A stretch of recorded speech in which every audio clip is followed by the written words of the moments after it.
हाँ तो हेलो बच्चों, कैसे हो।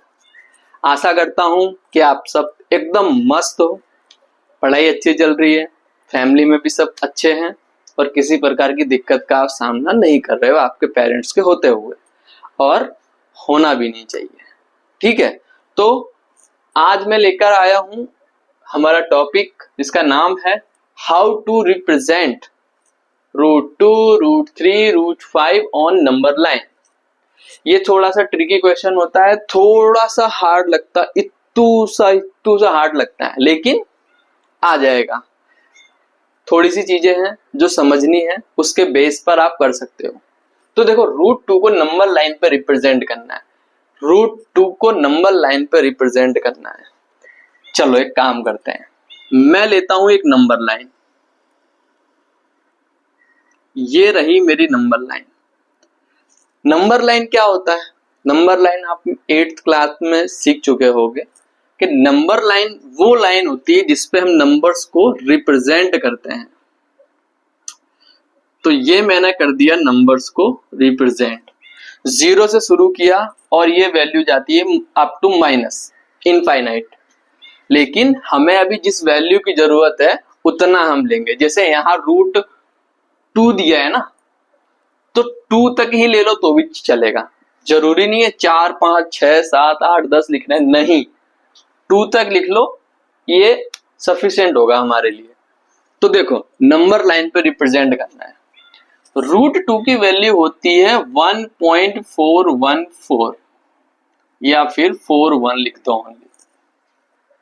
ठीक है, तो मतलब ये नंबर लाइन पर √2 1 के बाद और 2 के पहले यहां कहीं आता होगा, मतलब ये यहां कहीं पे ड्रॉ होगा, तो हम बोल देंगे कि ये रिप्रेजेंट हो गया नंबर लाइन पे। अब देखो, √2 की जो वैल्यू है वो कैसे आती है। एक हम राइट एंगल ट्राइंगल जब लेते हैं, तो अगर बेस एक हो, परपेंडिकुलर हाइट एक हो, तो हमारा जो हाइपोटेन्यूस है, हाइपो जो है, ये कितना आता है, ये √2 आता है। कैसे आता है? By Pythagoras theorem. तो पाइथागोरस थ्योरम का यूज करूं, डस्टर कहाँ है मेरा, 1 मोमेंट। अगर मैं पाइथागोरस की प्रमेय का इस्तेमाल करूं या थ्योरम का इस्तेमाल करूं, तो हाइपोटेनस आ जाएगी √2। चलो पहले हाइपोटेनस में निकाल लेता हूं। बेस लिया है मैंने 1 सेंटीमीटर, ये पूरा मान लो। तुम जब स्केल से करोगे ना, तो अपने हिसाब से ले लेना। जैसे समझो तुम्हारी स्केल में 1 सेंटीमीटर कुछ थोड़ा सा आ रहा है, तो तुम 1 सेंटीमीटर के बदले सेम हाइट ले सकते हो, मतलब सेम साइज लेना, थोड़ी लंबी साइज लेना। कैसे?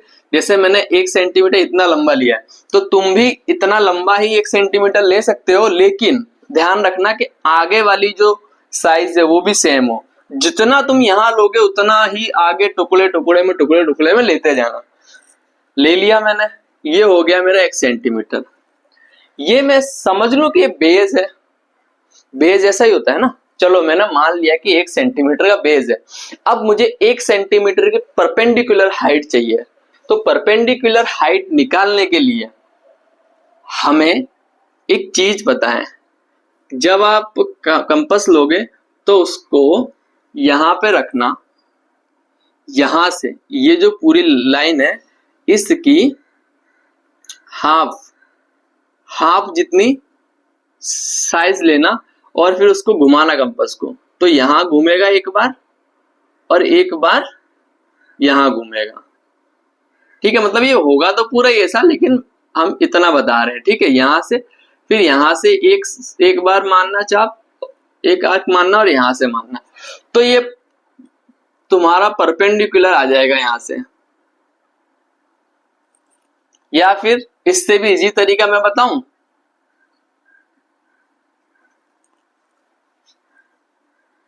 जो सेमी स्केल आती है ना, जो जो चांद टाइप होती है, क्या बोलते हैं उसको, अभी मुझे नाम ध्यान नहीं आ रहा है, पोट्रॉनिक शायद कुछ ऐसा नाम है, मुझे नाम ध्यान नहीं आ रहा।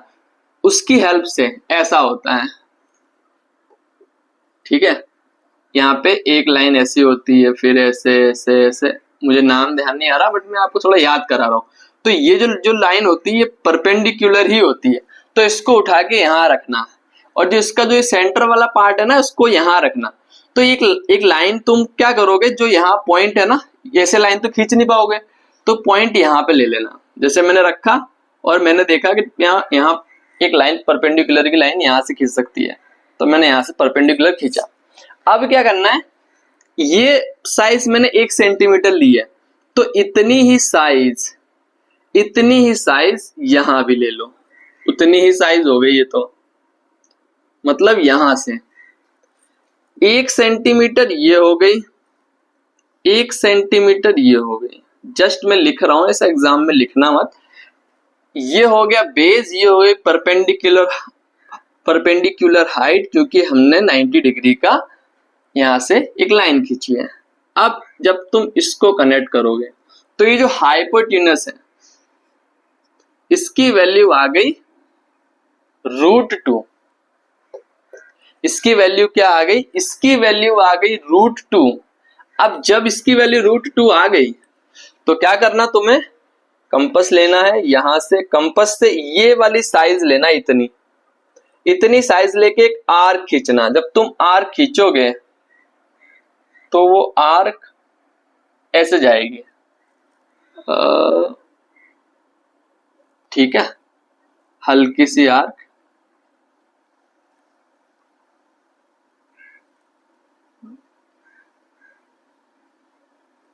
ठीक है। ये आर्क इस पॉइंट पे आएगी, जो भी ये पॉइंट होगा उस पॉइंट की वैल्यू होगी 1.41।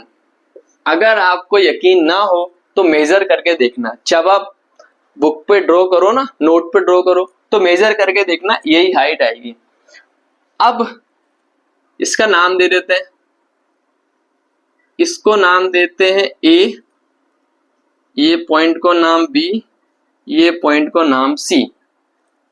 अब लिखते हैं by Pythagoras in triangle ABC। तो AC square is equal to AB square plus BC square. AC square हमें निकालना था, ये निकालना था, तो देखो 1 square is equal to 1 + 1 2, means AC square कितना आया 2। तो अब AC बराबर √2, और √2 को हमने कहा प्रेजेंट कर दिया है, ये हमने कर दिया है नंबर लाइन पे। नेक्स्ट क्वेश्चन देखो, ये जो मैं रिप्रेजेंट कर रहा हूं इसमें खाली ये ध्यान रखना है कि √2 की वैल्यू आई कहां से। बेस 1 सेंटीमीटर होगा, हाइट 1 सेंटीमीटर होगी, तो वहां से हमें जो हाइपोटेनस है वो √2 मिलेगा। अब ऐसा ही करते हैं इस सवाल में। इस सवाल में क्या दिया है देखो, √3 की वैल्यू है 1.73, √3 की वैल्यू 1.73 है। अब हमें √3 को नंबर लाइन पर रिप्रेजेंट करना है, तो देखो सेम इतना तो √2 तक तो हमें पहुंचना ही पड़ेगा, क्योंकि बेस हमें क्या चाहिए, अगर मुझे √2 निकालना है तो मेरा बेस होना चाहिए 1, या फिर मेरा बेस होना चाहिए √2 ले लो बेस को, और हाइट ले लेता हूं 1, क्योंकि बेस ये मिल जाएगा मुझे। इस मेथड से मैं अगर करूंगा तो बेस मिल जाएगा, उसी पे एक लाइन और ड्रॉ करना है मुझे, वहां से हाइपोटेनस भी मिल जाएगी। तो देखो √2 2 3, ये निकल के आएगा √3। हमारे पास वैल्यू आ जाएगी √3 की।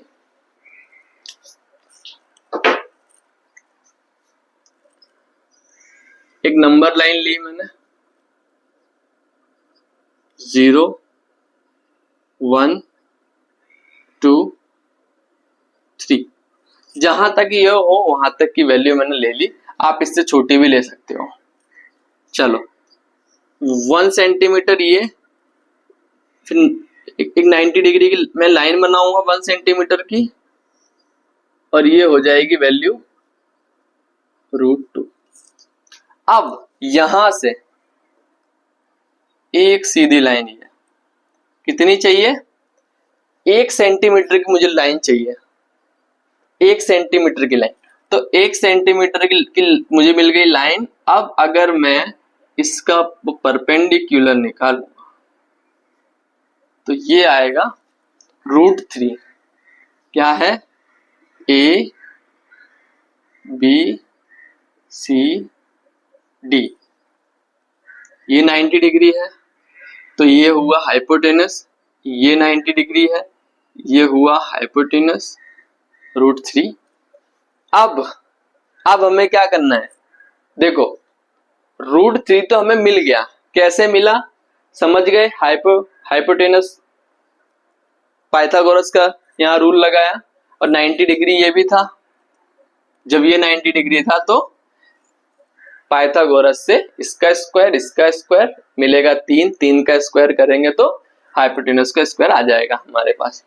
अब क्या करना है? अब तुम्हें क्या करना है? इतनी साइज लेना है कंपास से, और अब तुम्हें यहां से एक आर्क खींचनी है। जब तुम आर्क यहां से खींचोगे, यहां से कैसे खींचोगे? एक कंपास लोगे, उसको इतना साइज लोगे जो हाइपोटेनस है, हाइपोटेनस का साइज लेकर घुमा देना, बस ऐसे तुम ऐसे घुमा देना यहां रख के, अपने आप ये वैल्यू पे जाके वो कट करेगा, 1.73 की वैल्यू पे जाके कट करेगा, और ये हो जाएगा हमारा, कोई भी नाम दे दो पॉइंट, जहां पर हमारा √3 रिप्रेजेंट हो रहा है। हमारा √3 कहाँ रिप्रेजेंट हो रहा है? यहाँ पे। तो नंबर लाइन पे √3 कहाँ रिप्रेजेंट हुआ? नंबर लाइन पे √3 हुआ यहाँ इस पॉइंट पे रिप्रेजेंट। वो पॉइंट की वैल्यू क्या है? वो पॉइंट की वैल्यू होगी 1.73। मेजर कर लेना, ठीक है। अब क्या करना है? लिखना है, तो लिखो इन ट्रायंगल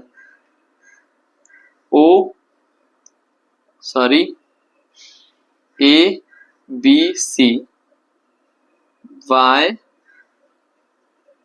पाइथागोरस। क्या करेंगे? AC square equal to AB square plus BC square.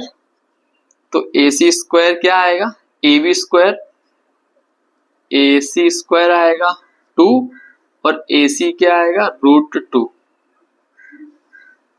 ये मिल गया मुझे AC। अब मैंने क्या किया?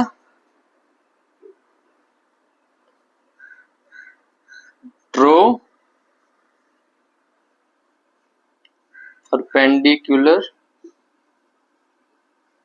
Line from point C। तो अब नाउ बाय पाइथा इन ट्रायंगल, ये ट्रायंगल क्या होगा? ACD। इसमें क्या करेंगे? AD स्क्वायर लिख देंगे, ये बेस का स्क्वायर क्या है? AC, और ये क्या है? CD height. AC कितना है हमारे पास? AC है √2, CD कितना है? 1। √2 पर स्क्वायर से रूट कट जाता है, +1, अभी जल्दी नहीं, ये AD स्क्वायर, मतलब ये जो हाइपोटेनस है ये मुझे मिली है 3। तो AD बराबर क्या होगा? √3। सो जो यहाँ पे वैल्यू प्रेजेंट हुई है ये √3 की हुई है। अब बढ़ते हैं नेक्स्ट सवाल पे। वीडियो लंबी हो जा रही है, मुझे लग रहा है 12-14 मिनट हो गए, लेकिन मुझे इतनी लंबी वीडियो नहीं बनानी है। आप ये 2 सवाल देखो, ये सवाल के लिए मैं एक अलग वीडियो बना दूंगा, छोटा सा वीडियो बनाऊंगा, ताकि वो एक बार देखने पर आपको आ जाएगा, ठीक है। तो ट्राई करना कि अगर आपको समझ ना आए तो किसी और सर को प्रेफर कर लेना, कोई और वीडियो देख लेना, लेकिन ये जो मैंने हेडिंग लिखी है ना, representing root value on number line, ये मिस नहीं होना चाहिए। ये सवाल मोस्ट इंपोर्टेंट होते हैं तुम्हारे 9th क्लास में, हर स्कूल में कोई ना कोई एग्जाम में पूछ लेते हैं, या तो सेमेस्टर के एग्जाम में पूछ लेंगे या तो एनुअल एग्जाम में पूछ लेंगे। तो ध्यान रखना है, मिड टर्म, एनुअल, किसी में भी एक सवाल तो आएगा ही, और जिसने ये कंप्लीट कर लिया उसका 1 से 2 मार्क्स तो कंप्लीट है, और बहुत ही इजी चीज है, बस सॉल्व करना 1-2 बार तो खुद से आ जाएगा। अगर मेरा थोड़ा भी अच्छा लगा है या थोड़ा भी समझ आया है तो वीडियो को लाइक, सब्सक्राइब और हो सके तो किसी को शेयर कर देना जो सीखना चाहता हो, मुझे प्रेफर करे, या मेरा थोड़ा भी समझ आए तो वो बच्चा किसी को भी रेफर कर सकता है। ठीक है, ये सीरीज कंटिन्यू रहेगी, क्लासेस कंटिन्यूस आएंगी, हर दिन एक क्लास आपको मिलेगी, एक टॉपिक मिलेगा, चैप्टर वाइज सिलेबस आपका पूरा कराऊंगा। और ये जैसा मैं अभी करा रहा हूं ना कि एक टॉपिक उठा रहा हूं, आप सोच रहे हो सर ये सवाल रह गया, ये सवाल रह गया, ये सवाल रह गया, तो उसके लिए मैं क्या करने वाला हूं, उसके लिए मैं एक्सरसाइज भी करवाऊंगा। एक्सरसाइज के जो बोलते हैं वन शॉट बोलते हैं, अभी यूट्यूब पे चल रहा है, वन शॉट लेके आऊंगा, उसमें सारी एक्सरसाइज करवा दूंगा। ठीक है, तो आपका वहां पर इन सवालों का रिवीजन हो जाएगा, और जो सवाल छूट गए हैं वो सवाल वहां पे सॉल्व हो जाएंगे। ठीक है, ज्यादा टाइम वेस्ट नहीं करना चाहता। Thank you so much for watching, have a great day, bye, take care.